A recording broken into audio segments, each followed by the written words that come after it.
it's Nate. Chords and Coffee, the PRS edition. I'm here in Kansas City with my good buddy, Tyler. You've met Tyler before. Hey, everybody. And new to the Chords and Coffee family, Merle. Hello. Monday morning, Merle. You know that song? No, but I'll change your flat tire, Merle. Yeah, you know that one. Was that Cody Johnson? I don't know. I think it is. Yes. Is that right? Yeah. You check it out, Monday Morning Merle. It's a good one. You would like it, especially on a Monday. Yeah. Yeah. Well, I know what we're putting in the playlist. There it is. Hey, so check this out. We've talked about this before, and we had PRS mugs. There were PRS guitars. So ipso facto. yeah, and I want to say something about this guitar later, but before I forget, we've talked about this several times about when you go to a guitar store. And in fact, yesterday when I got here, Merle, you were here. We were unloading a bunch of stuff, and there was two guys sitting here, and it was on this couch. And it was obvious to me, and you told me that this was the case later. Yeah. They didn't know each other. Just met in a music store.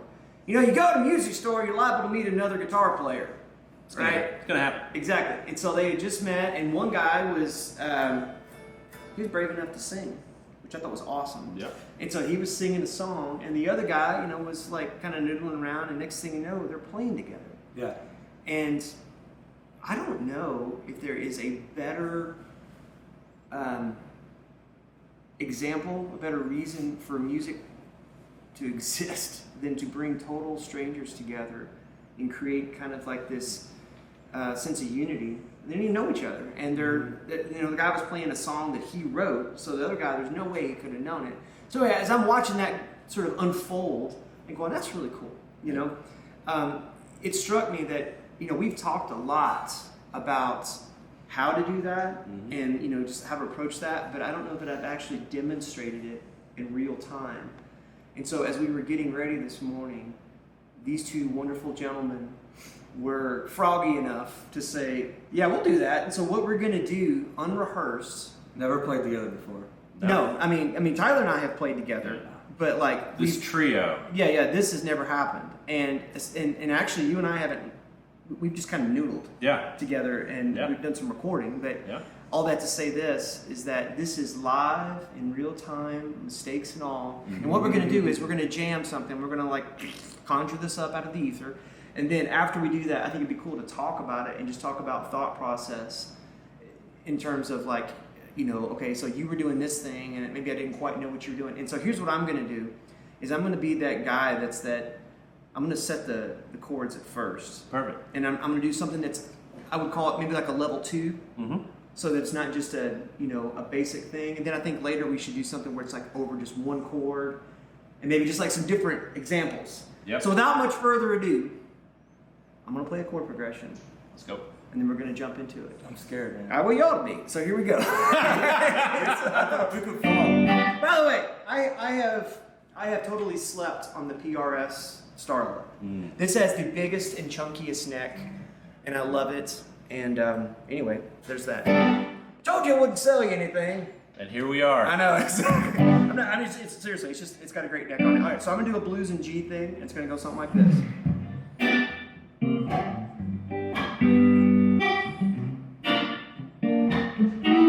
And maybe a little. All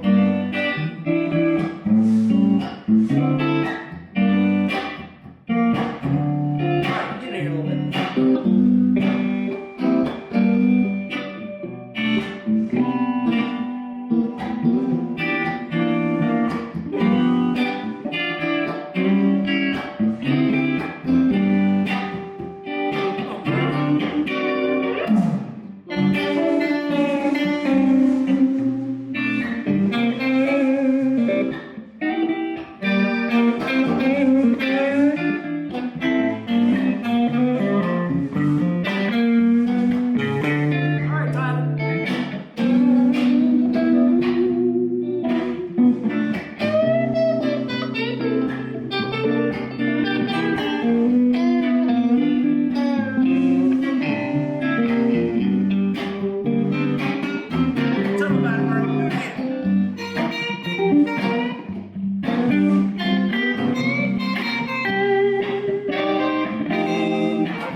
That was awesome. Yeah. All right, so let's talk about it. So chord-wise, this is Chords and Coffee. So I'm going to give you the chords. I was doing a G, just straight ahead, middle A, bar chord, index finger across the 3rd fret from E to E, boom. Build an E chord underneath it, ring finger on the 5th fret of the A, pinky on the 5th fret of the D, and then middle finger on the 4th fret of the G. So G bar chord, if you don't know this, comment below and I'll send you a chord chart. Nate White at palenmusic.com. I'll send you a chord chart if you want it. Did this. Then I went to B minor 7 flat 5, which if you watched a couple Chords and Coffees ago, you know this is just another expression of G7, right? Where you've got your index finger on the 2nd fret of the A, you've got your ring finger on the 3rd fret of the D, middle finger, 2nd fret of the G, and then pinky, 3rd fret of the B. That's right, I'm substituting, exactly right. So really I'm still G7, right? But by doing that, it gives it movement, because we go and it's like, oh, and also it's saying C is coming, right? And on that C, I was doing a C9. And so that's going to be a middle finger on the 3rd fret of the A, index finger on the 2nd fret of the D, and then I like to lay my ring finger across the G, the B, and the high E. C9. Occasionally, I did this little voicing for it, right? And this is kind of interesting voicing because you could actually, again, think of this as E minor 7 flat 5, because it's a G minor, right? You do that better. And then over an E, right? So my index finger is across the top 3 strings, the high E, the B, and the G. And then stretchy, but you can do it. Middle finger is on the 5th fret of the D, and then pinky is on the 7th fret of the A. Right? I know it looks stretchy, but I promise if it hurts, just move your thumb. Thumb's always the culprit. Thumb's got to be behind. Yeah. And I want to hear your thoughts on that because I feel like you got thoughts. And so then after that, I went back to G, and then this little E7, and so it's got an F in it, and so it's a flat 9 because normally the 9 in E is F sharp. I know it's a lot, but it's easy. You got this. So you got middle finger or ring finger, 7th fret of the A, middle finger, 6th fret of the D, pinky, 7th fret of the G. Nope, I lied to you. That's where we're going. Before that, when you do the flat 9, it's going to be, let me start over. Ring finger on the A, 7th fret, index finger on the 6th fret of the D, pinky on the 7th fret of the G, and then middle finger on that F note on the B string of the 6th fret. But only per second, and then these guys switch to where middle finger comes over here on the 6th fret of the D, and then B string is 5th fret. And then we go to this A7, right? Just good old A7 here, and this is kind of like a D chord shape where we're building this. Thanks for staying with me on this. 5th fret of the D string, ring is on the 6th fret of the G, and then middle is on the 5th fret of the B. And then D9, just like that C9, but slid up to the 5th fret. So middle finger, 5th fret of the A, index finger, 4th fret of the D, and then lay that ring finger across the G, the B, and the high E, and back to G. Boom. There was Joe Pass on us there. I went a little Joe Pass, just a little bit, not too much, because Joe was incredible. Oh boy. Okay, so now walk me through. So you hear that progression, and you were doing something where you were like hitting and like doing some like little chimey thing. So what were you doing there? That was cool. Well, knowing that we were in the key of G, I need to listen to see what you were going to do because I didn't know what chords. I didn't know you were going to go Joe Pass on me, so I thought I didn't either. I better just do some harmonic simplification that's all in the key of G and wing it. So what was that? Oh, I don't remember. I made it up, but Get us in the ballpark. I got it. You know, that's Yeah. the triad there, and then. So you were basically doing a G triad in 2 different places harmonically. So in essence, I hate to say it, but you were playing it safe on purpose. Safe on purpose. Yeah. You want to Not knowing where unpack that a little bit? Well, the most important thing in my mind about playing is not to think you know it before it happens because I didn't know what you were going to play. Right. So you don't just jump in. You listen and keep eyes open. How about that? Yeah. That's playing with people. That's the most important thing is listening and keeping eyes open. I mean, you have to play with people. Yeah. So you have to like, what are they going to do? I better check out, see if they. But then once you were starting to repeat it, then we could get the hang of it. Yep, Merle just lobbed up a life lesson for us. So active listening is listening without prejudice, which means you're listening without presupposing what's going to happen, which is what you're saying. You're just like, whatever it is. There's a great YouTube of Herbie Hancock talking about playing with Miles Davis. And they were playing some tune, and Herbie landed on the wrong chord. But he like, as another musical principle, like when he landed on it, he like, blam! He like landed on it, and it was wrong, and he just let it sit there. Yeah. And Miles, unfazed, just plays something that works with that chord. Well, when that happens, then what? When it comes back around, Did it again? you do it again. Yeah. And now it's a thing. Yeah. And now it's, and that's sort of a rock and roll guitar player joke about jazz. Just Right. keep screwing up and just doing it again, and it's jazz. Right? Yeah. Right. You do it again. Right. But the truth is that how many times have we like had an idea about a song we wrote or about a solo, and like you have one thing in mind and you don't do it, but the thing that you actually do is really cool. Mm. And maybe something you've never done before, like not your typical, something that's like, okay. Yeah. But it comes out, and so that leads me to when you came in. Both of you guys, I don't know if you were like doing this because each other did it. Both of you guys, when you came in, you kind of started with like this sort of kind of sassy kind of thing. So just walk me through it. I know it's happening. No. I kind of took suit with what Merle was doing a little bit, and just kind of like trying to play things. It's like active listening. It's kind of you find out the different characters, and then you try to put something in that supports it. So when you start playing the chords, it was like,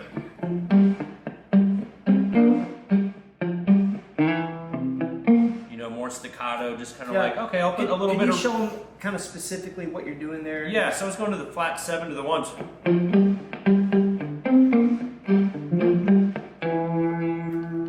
I'm not a great theory person, so that would be that would be like a 6. Yeah. Well, so you were going like the F to the G on the 3rd to the 5th fret. Exactly. And then down to that.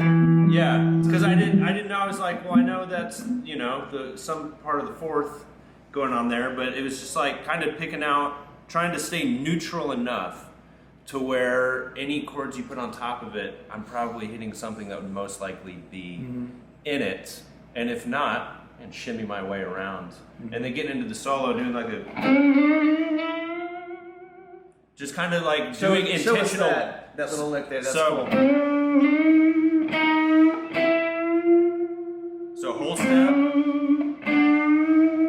Where are you starting on that? So I'm starting on the 4th, and then bending up a whole step to the 5th, then going up to the 5th, and bending a whole step up, and then bending a half step at the end. That would be a flat 7, I reckon, that I'm bending up to. Think?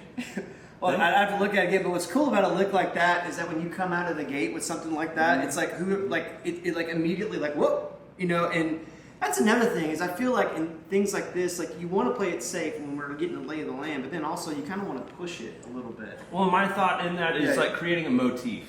Like if I'm going to play a solo, I want to try to create something that I can kind of go back to. It's kind of like some people call it an earworm. Yeah. Where it's like if I'm starting, it's not unlike the.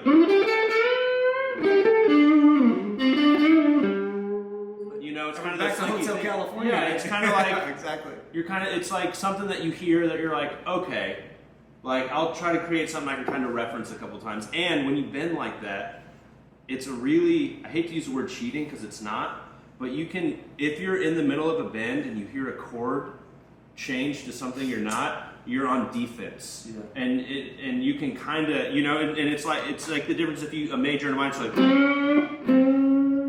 yes. You can kind of, as you're hearing the chords, you can kind of adjust if you're going to do a half or whole step or a whole tone bend. You can kind of try to land on something that'll land on it. I thought you coming in like that was very evoking of like a vocal instead of a guitar. Yeah. And that's I hope you didn't miss that because that is like a really, really, really golden nugget. That's a great reference. When you're listening and you're playing. And if you're bending something and you're like, I'm not sure where this is going, like you can literally at your fingertip tune it to whatever's happening at that time. Okay, so we're gonna do one more, and this is gonna be for the situation because sometimes you're at the music store and you sit down with somebody and maybe it could be like a bass player or it could be a I realize I'm about to offend the entire bass player. How about this? It could be somebody that doesn't play chords typically. There's a lot of bass players who play chords. Shout out to Victor Wooten and everybody out there in the world. My brother plays bass. Bass is a fine instrument. I think we've covered all the bases. Anyway, so to that end. Coming back to home base. Yeah, there it is. Thank you. Sometimes, what happens if you're just riffing on a chord, basically? Yeah. You know what I mean? Where you're riffing like on some kind of, like. So let's do this like a little funky thing in E, because that's probably what's going to happen, right? And it's going to be like. So we're not really going to get off of this. We got to make this one chord interesting.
Not my best ending, but all right. So I'm coming back to you. You started with, you did the E minor funk thing, but what was that little stabby thing you were doing? Because you walk me through that real quick. So we're at the 12th fret. I'm going to take our index finger. We're going to lay it on strings 1 and 2. Is it 1 and 2 or 5 and 6? E and B. E and B. We're going to do E and B. So that's how I start, because that's my anchor. My index is going to be my anchor. I'm going to take my pinky and put it on 12th, 13th, 14th, 15th fret. But we're also going to play the high E on the 12th fret. And then you just drop your pinky down a half step. It's awesome. And, you know, it just creates that tension. Yeah. So a little bit of tension without swaying too far major or minor. Yeah, and so by you doing that, then I heard that, and so then I'm doing this, which is that too. And so in my mind, I'm thinking of this as E minor, and I'm playing this shape here with my index finger on the 7th fret of the A, skipping the D, middle finger on the G string of the 7th fret, pinky on the B string of the 8th fret, and this is why the pinky, because from here, I'm going to go to this E minor 6. Pinky anchored. Yeah, exactly. E minor 6. So pinky doesn't move, and these two guys switch. So middle finger comes to the 7th fret of the A, still skipping the D, and then index finger is on the 6th fret of the G. E minor 6 or an A7 over E. Same thing, because really you've got an E, you've got a C sharp, and a G, right? So it's a little ambiguous, which, speaking of ambiguity, then you come in and you're playing like D major, kind of like modal stuff, right? Is that what you were thinking, or what were you thinking? Yeah. The first thing I was thinking was you were like a hi-hat. We were almost superstition for a second. You had a hi-hat. So I thought I'm So he comes in with Santana. Just try to, you know, like, Yeah. keep grooving. But yeah, Yeah. yeah, the modal thing, I don't know, what was it? When you really opened up in Shredsville. Yeah, so what are you thinking right there? That was great. That made Tyler stop playing, actually. Yeah, well, it's just like, at this point, I was just like, it's like, you got it. Merle. You don't need this. Smells good Monday morning, Merle. I wasn't thinking. I don't really think a lot when I play guitar. I mean, honestly, Pro tip. I mean, I learned all my modes from Guitar Player Magazine, Frank Gambale. Frank Gambale. Yeah, I used to read Guitar Player Magazine. Still got a collection. My wife doesn't like it, but I've got walls of Guitar Player magazines. Oh yeah. I actually, it's funny. I actually have a plastic filing cabinet where I ripped out the lessons that I wanted. Ooh. And threw away the magazine. Don't tell my wife she told me to do that. Yeah. It'll condense everything. Oh yeah. Well, and like I've got like there's a lesson called Fire and Flow from Jimmy Herring. If you know Jimmy Herring at all. And anyway, but Frank Gambale, the like ultimate sweep picker. Yeah. Oh man. I mean, honestly, is there somebody better? Sounds like a sax player most of the time. Yeah. If you don't know Frank Gambale, his work with Chick Corea. The Chick Corea Electric Band stuff. Yeah. That was amazing. But I try not to actually think in terms of thinking when I'm playing guitar. I just try to hear. I mean, I try to like, what am I going to play? As my mind is just singing it or something. I always use a cooking analogy. I love to cook, and there's times ingredients, and there's times where you're like, what does this need? Yeah. Right? And you're tasting, and you're like, what does this need? And you're like, this needs a little cumin.